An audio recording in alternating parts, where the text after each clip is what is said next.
Find the group of people by their age range. Meaning क्या होगा, अपने list of एक पर्सन का ऑब्जेक्ट दिया रहेगा, उसमें अपने को उसके एज के बेसिस पे पर्सन को फाइंड करना है।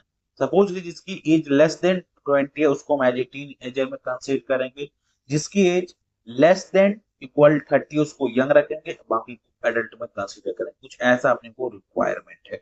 जैसे यहाँ पर देखते हैं, हमने एक पर्सन नाम की क्लास किया जिसके अंदर दो वेरिएबल है, नेम और एज, और यहाँ पर पैरामीटराइज कंस्ट्रक्टर को हमने यूज किया, और यहाँ पर एक तीसरा क्लास हमने एग्जांपल 37 दिया, इसके अंदर मेन मेथड है, और यहाँ पर लिस्ट ऑफ पीपल को हमने किया जहां पर हमने ए बी सी और इसके डिफरेंट डिफरेंट हमने एज दे दिया है। अब इनके एज के बेसिस को अपने को पता करना है, तो कैसे करेंगे, with the help of Java stream API की हेल्प से। ओके, तो कैसे करेंगे, तो सिंपली यहाँ से हम इस पीपल पे लगाएंगे सबसे पहले स्ट्रीम। तो यहाँ से हम स्ट्रीम को यूज करते हैं। देन इसके बाद हम क्या काम करेंगे, इसको हम कलेक्ट करेंगे। कलेक्ट करने के बाद सिंपली यहाँ से हम यूज करेंगे कलेक्टर्स, जो कि जावा डॉट यूटिल स्ट्रीम से आना चाहिए। देन यहाँ के बाद अपने सिंपली यूज करेंगे ग्रुपिंग बाय, क्योंकि हमने को यहाँ पे ग्रुपिंग परफॉर्म करना है।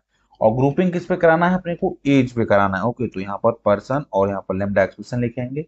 देन लिखेंगे पी डॉट, और यहाँ से सिंपली एज ले लेंगे। हमने कहा अगर लेज जो हमारा है लेस देन 20 है तो क्या काम करना है, और यहाँ पर टर्नरी ऑपरेटर को हम यूज करेंगे। अगर कहा लेस देन 20 है तो सिंपली उसको एज ए टीन एज में करो, अगर नहीं है तो ओके, यहाँ पर टर्नरी ऑपरेटर को हम चेनिंग करेंगे। तो अगेन हम कॉलन लिखेंगे और यहाँ पर लिखेंगे पी डॉट एज, एज को हम यूज करेंगे। देन लेस देन इक्वल 30 कर देंगे।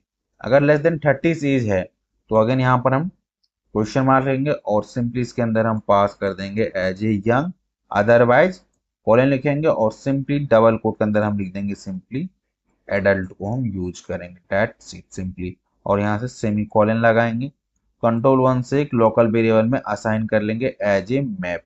ये हमारा पूरा कोडिंग हो गया।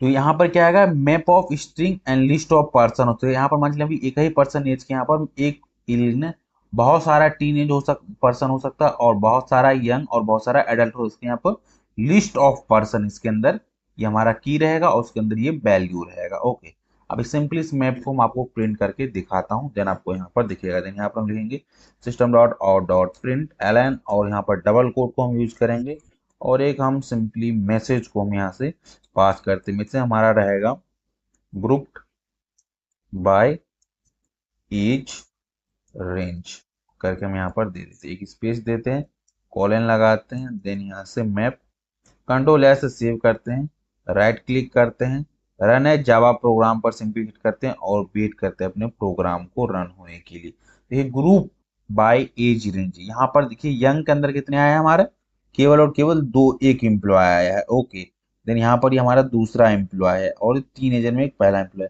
यहाँ पर एम्प्लॉय का रेफरेंस दिख रहा है, एम्प्लॉय नहीं दिख रहा है। तो हम क्या काम करेंगे, यहाँ पर एक टू स्ट्रिंग मेथड को जनरेट करने की हम कोशिश करते हैं। तो यहाँ से राइट क्लिक करेंगे, ओके, देन यहाँ पर सोर्स पे आएंगे, सोर्स पे आने के बाद देखिए टू स्ट्रिंग मेथड पे आएंगे, और यहाँ से इसको जनरेट कर देंगे।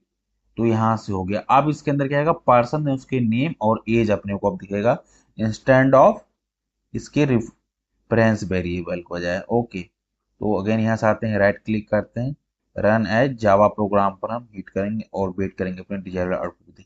तब देखिए इसके अंदर जो कंटेंट था यंग, यंग में पर्सन जो कौन सा है, जिसकी नेम बी है और एज 25 है, वो क्या है, यंग है। एंड एडल्ट में कौन सा हमारा पर्सन है, सी, जिसकी एज 40 है। एंड टीन एज में पर्सन हमारा जो आया ए, एंड जिसकी एज है 18।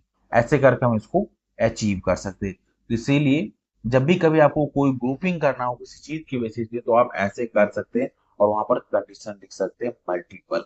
आई होप आपको इस होल प्रोग्रामिंग का मीनिंग समझ आया होगा।